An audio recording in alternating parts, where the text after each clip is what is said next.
Former WWE Executive Vice President of Talent Relations John Laurinaitis has been deposed, whilst Vince McMahon's assistants have been subpoenaed as part of the WWE shareholder lawsuit. Plus, WWE finally confirms the details regarding John Cena's WWE retirement match taking place this December at WWE Saturday Night's main event. All this and more in this news update.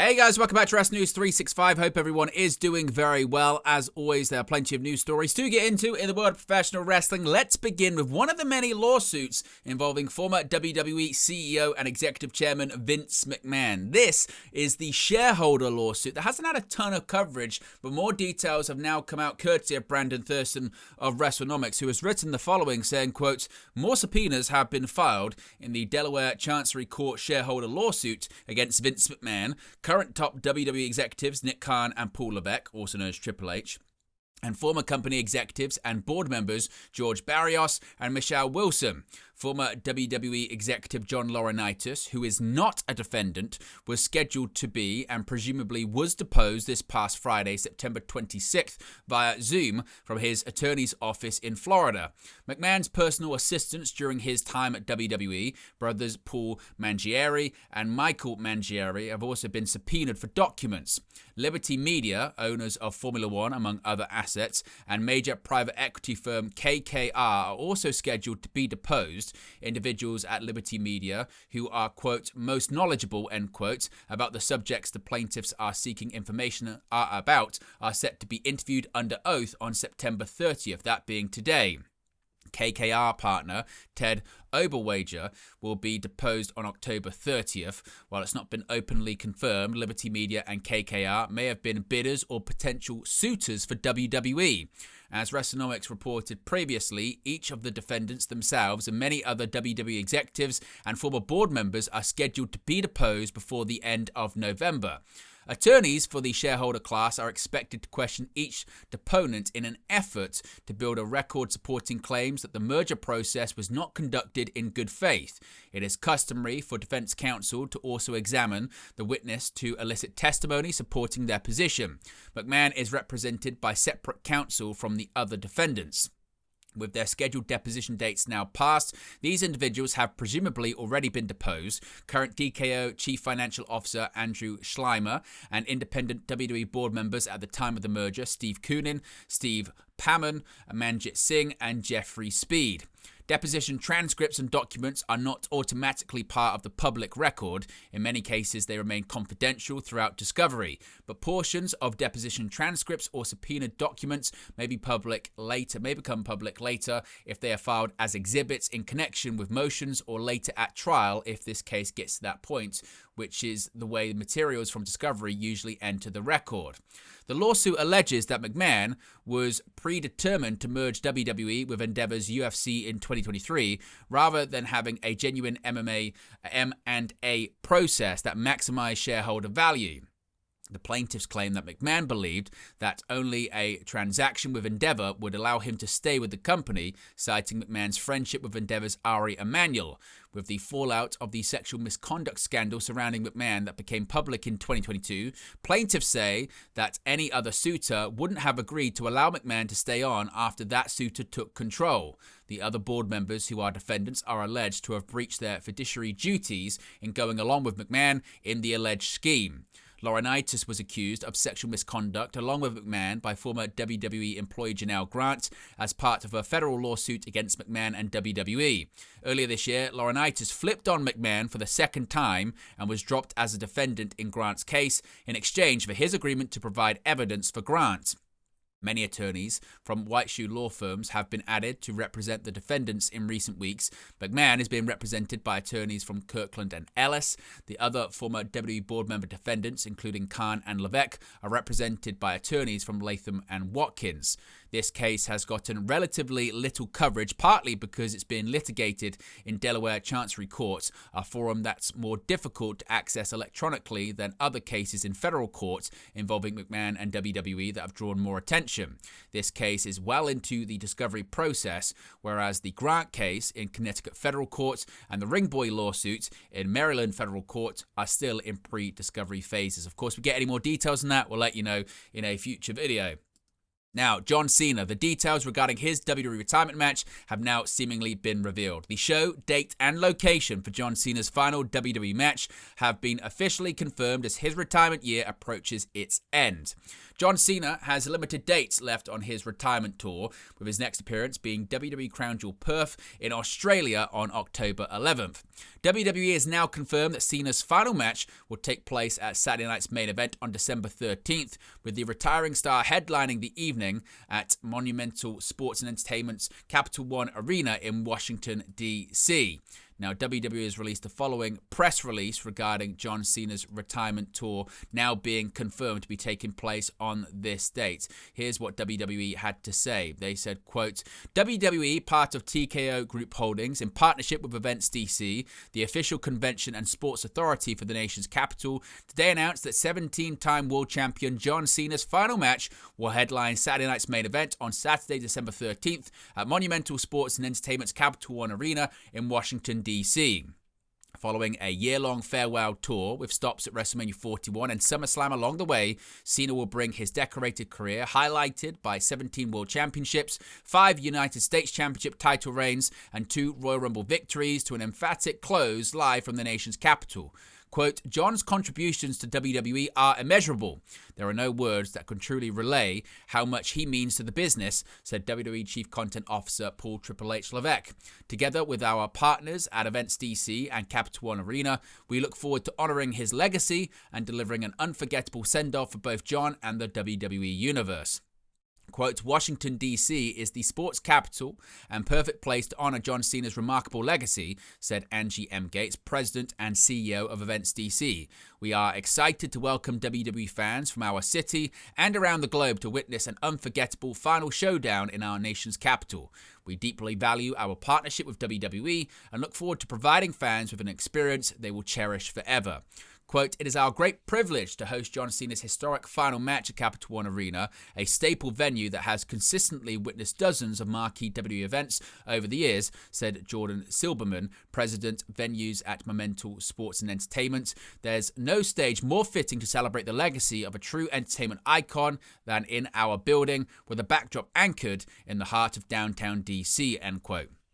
Tickets for Saturday Night's Main Event will go on sale Friday, October 17th at 10 a.m. Eastern. Fans can purchase tickets during an exclusive pre-sale by visiting Ticketmaster.com beginning Wednesday, October 15th at 10 a.m. Eastern as well. Now, The Undertaker has hit back at maybe some criticism of how he's handled his podcast. Now, as many longtime wrestling fans know, the backstage gossip in WWE rivals any reality show out there. A certain contingency of fans crave every inside scoop they can get their hands on.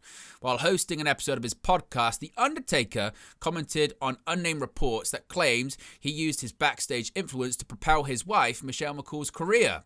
The Hall of Famer took to his 6 Feet Under podcast and dispelled any notions that he helped advance his wife's career in WWE. Quote, I'm pretty sure that if you ask 99.5% of the guys that I've ever been in a dressing room with, they're going to tell you that as much clout as I supposedly have, I never ever would have used it for that kind of crap. It's absurd that people on the internet can use words like reliable sources and everybody believes it. I'm not going to go into details and I'm not going to give anyone that kind of satisfaction.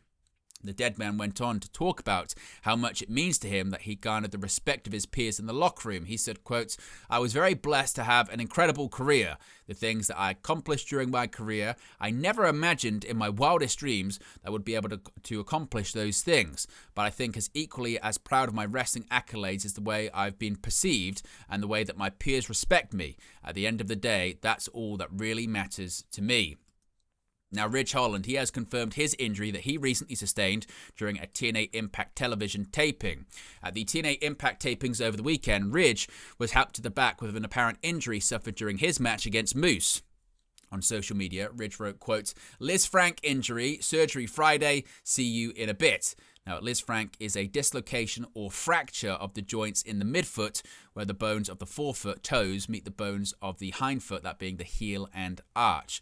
Ridge Holland is signed to WWE and is featured on WWE Evolve. He has been involved in the NXT TNA story in recent weeks, targeting Mike Santana. He lost to Santana at TNA's Victory Road event. We wish him the best in his recovery.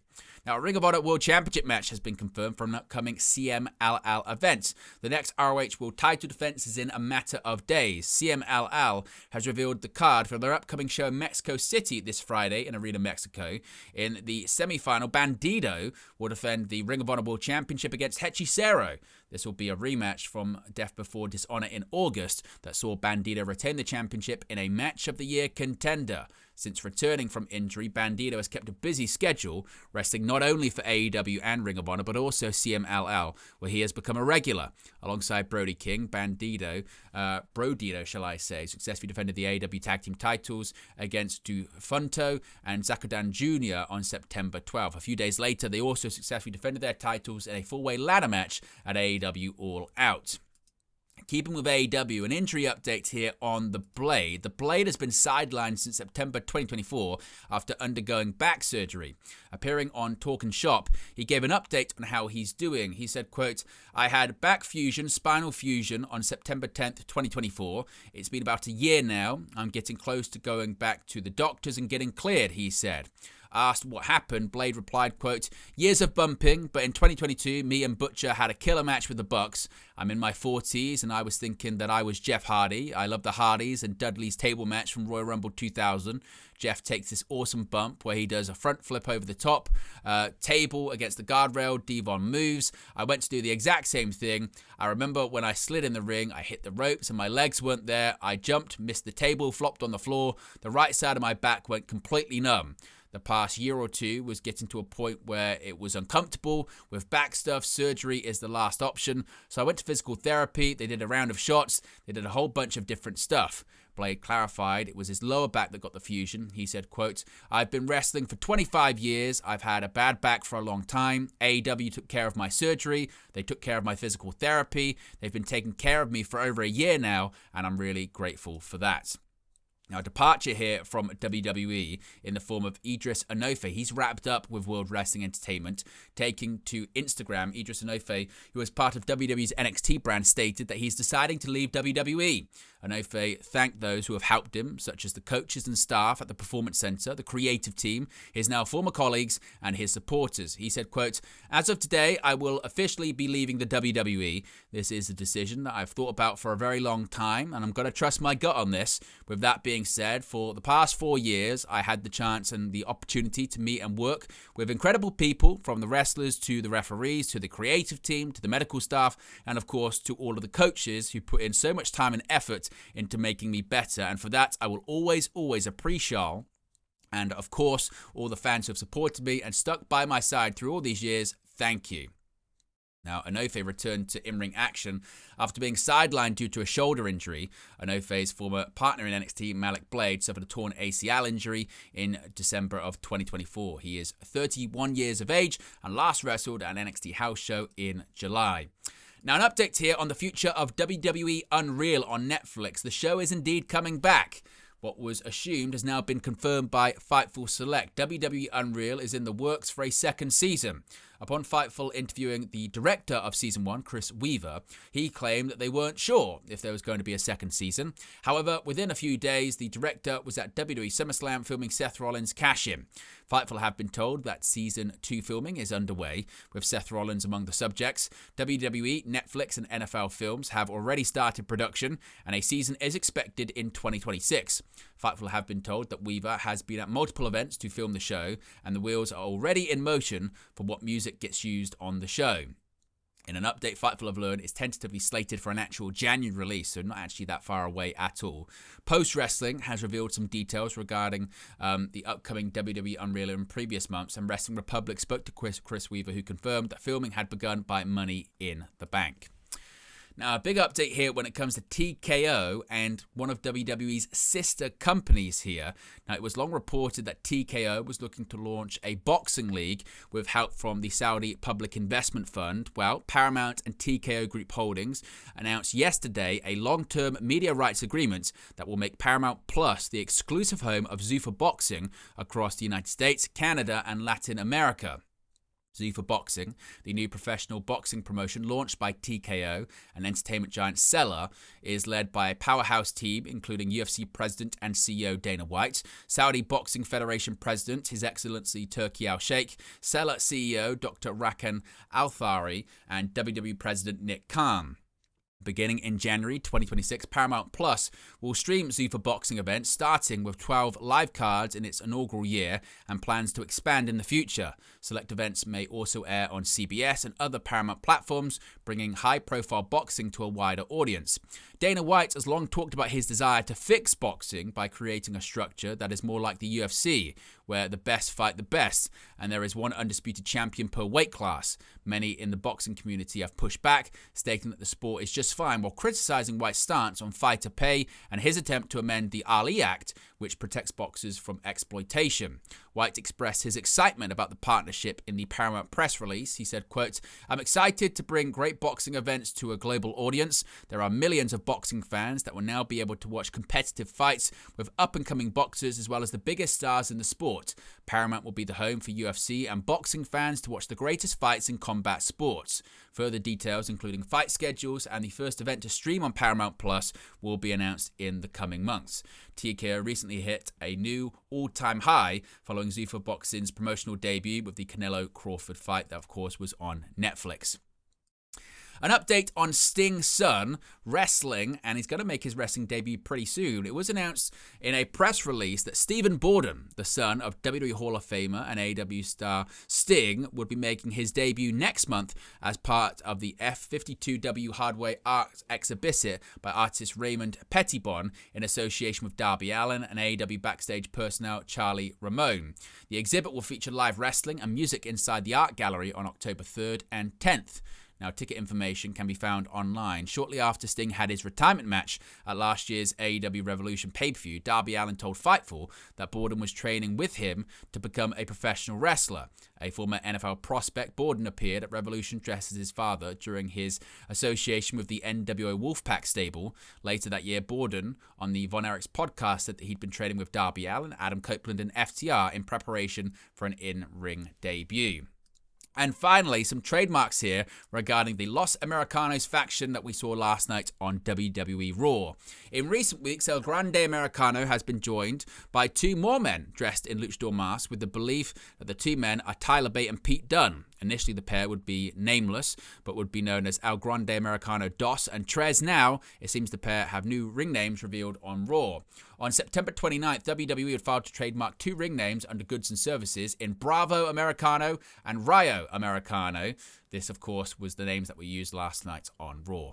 But there you go, guys. The latest pro wrestling news for you. Be sure to smash a like on the like button. Be sure to subscribe, bottom right-hand corner. As always, let me know your thoughts in the comment section below, and I'll speak to you again very, very soon. Hey guys, thank you for watching, listening, streaming, or however you come across this video today. Be sure to click on the video on the right there to watch our next video, or click the bottom there to subscribe, or the bottom right hand corner. Thank you very much, and I'll speak to you again very soon.